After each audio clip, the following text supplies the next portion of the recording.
It's quieter here. You cross a narrow threshold almost like entering a house. There's a stone bench tucked in the wall, a niche that might have held tools or offerings, or nothing at all.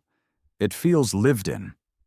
There's something deeply human about these ruins, not just the scale, but the details. Rounded doorways, sheltered courtyards, thoughtful little gutters carved into the paths directing rainwater away from dwellings. You step over one and think, whoever lived here hated wet socks just like me. But it's not just clever plumbing.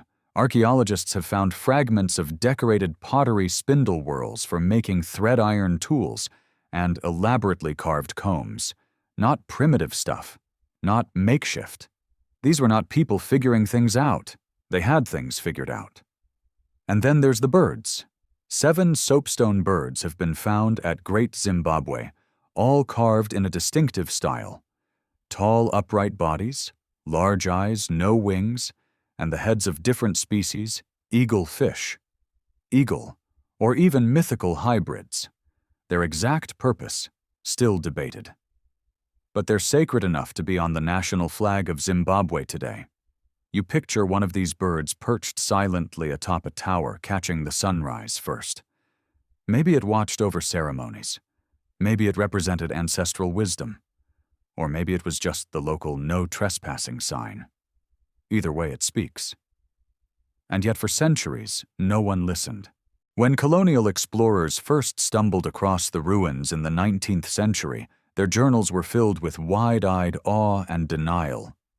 Surely, they said, this couldn't have been built by black Africans. Cue one of the strangest periods in historical interpretation, where Great Zimbabwe was credited to everyone but the people who actually lived there. The Phoenicians, the Queen of Sheba, even wandering Israelites got a nod.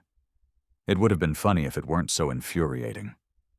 You sigh, shake your head, and trail your fingers along the granite again. It's cool now in the shade, and smooth in places from centuries of touch. The structure ahead is called the Valley Complex, a mix of residential ruins, storage pits, and what might have been a sort of city council area. You imagine elders gathered here, cross-legged, deciding trade routes, or settling squabbles about goats. You try not to giggle at the idea of a 1,000-year-old HOA meeting. Your enclosure wall violates the ancient aesthetics of neighborhood harmony.